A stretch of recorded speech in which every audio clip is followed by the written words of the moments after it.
তারা করছে কি করছে কি বক্তব্য দিচ্ছে তাদের খসড়া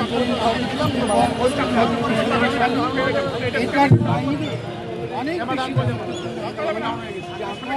একটা রাজনৈতিক একটা তন্ত্র করতে পারছি কিনা সে পরিবেশ আমরা গড়ে তুলতে পারছি। তো সেক্ষেত্রে আমার নিজের যে অবস্থান আমরা প্রত্যেক কমিটি জানি,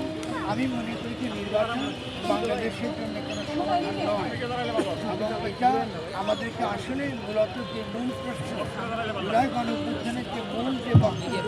যে আমাদেরকে নতুন করে একটা রাষ্ট্র গঠনের প্রক্রিয়ার মধ্যে আমাদেরকে প্রবেশ করতে হবে, এটা তারা করছে কি করছে কি বক্তব্য দিচ্ছে তাদের খসড়া এটার বাইরে অনেক বেশি একটা রাজনৈতিক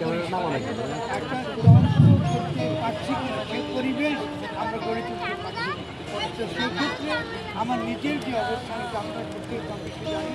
আমি মনে করি যে নির্বাচন বাংলাদেশের জন্য কোনো সমাধান নয়, এবং এটা আমাদেরকে আসলে মূলত যে মূল প্রশ্ন জুলাই গণঅভ্যুত্থানের যে মূল যে বক্তব্য যে আমাদেরকে নতুন করে একটা রাষ্ট্র গঠনের প্রক্রিয়ার মধ্যে আমাদেরকে প্রবেশ করতে হবে, এটা